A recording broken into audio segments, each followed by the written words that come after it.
कृताञ्जमेनाञ्जमे गुच्छमे जन्नेन ग्लबन्ताम्ब त्र्यम्बकञ्जजामहे सुगन्धिं पुष्पार्वारुकमिव वन्ददम्ब समोणमुद्यवागुसुरे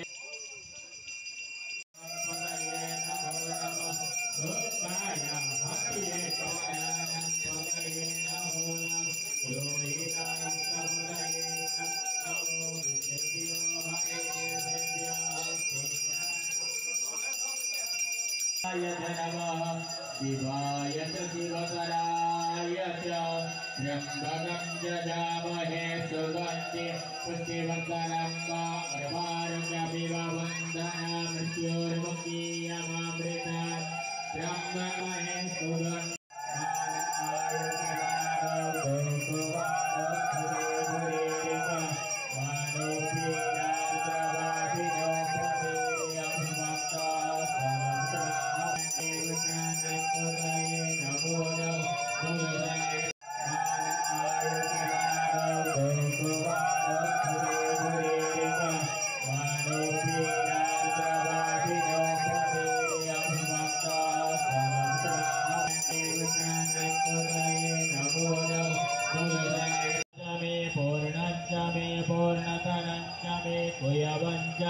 कृताञ्जमेनाञ्जमे गुच्छमे जन्नेन ग्लबन्ताम्ब त्र्यम्बकञ्जजामहे सुगन्धिं पुष्पार्वारुकमिव वन्ददम्ब समोणमुद्यवागुसुरे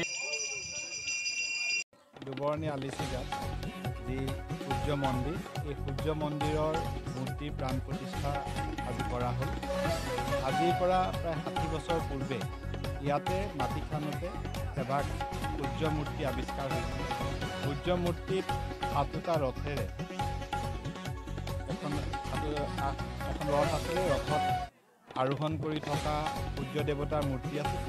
লগতে সূৰ্য দেৱতাৰ 2গৰাকী পত্নী সন্ধ্যা আৰু ছায়া তেওঁলোকৰ মূৰ্তি তাতে আছে আৰু দীৰ্ঘদিন ধৰি পূজাও কৰি থকা হৈছিল। নতুনকৈ মন্দিৰ নিৰ্মাণ কৰি আজি প্ৰাণ প্ৰতিষ্ঠা কৰা হ'ল।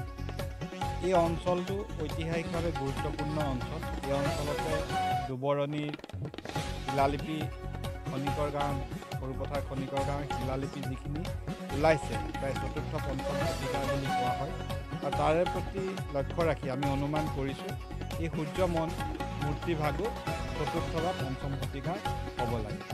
সূৰ্য মূৰ্তিৰ লগতে ভগৱান বিষ্ণুৰ মূৰ্তি, ব্ৰহ্মাৰ মূৰ্তি, গণেশৰ মূৰ্তি, দুৰ্গাৰ মূৰ্তি, শিৱলিংগ এই অঞ্চলত আৱিষ্কাৰ হৈছে। তাৰ লগতে বিভিন্ন ঐতিহাসিক সম্বলেৰে ভৰপূৰ এই অঞ্চল। আজি প্ৰাণ প্ৰতিষ্ঠা হোৱাৰ পাছত এই অঞ্চলত ভগৱানৰ আশীৰ্বাদত সকলো ফালৰ পৰা বিকাশ আৰু উন্নয়ন হ'ব বুলি আশা কৰিছোঁ। তাৰ লগতে এই অঞ্চলটো ভৱিষ্যতৰ দিনত পৰ্যটনৰো এটা কেন্দ্ৰবিন্দু হ'ব বুলি আমি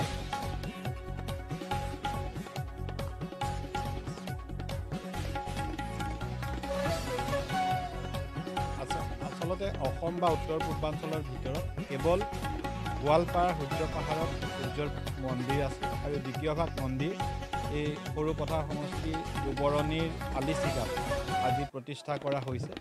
গতিকে যথেষ্ট গুৰুত্বপূৰ্ণ বিষয় এইটো আৰু সেই সময়ত যি সময়ত 4ৰ্থ-5ম শতিকাত এই মূৰ্তিসমূহ নিৰ্মাণ কৰা হৈছিল সেই সময়ৰ সভ্যতাৰ বিষয়েও এতিয়ালৈকে বহলভাৱে প্ৰতিষ্ঠিত হ'ব পৰা গৱেষণা হোৱা নাই।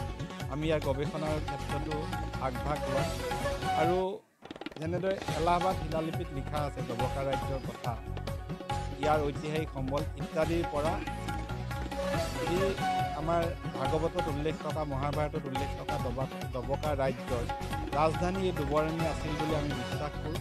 গতিকে এনেধৰণৰ ঐতিহাসিক গুৰুত্বপূৰ্ণ ঠাই টুকুৰা ভৱিষ্যতে আৰু গৱেষণাৰ জৰিয়তে ইয়াৰ ঐতিহাসিক সম্বলসমূহ উদ্ধাৰ কৰাৰ প্ৰয়োজনীয়তা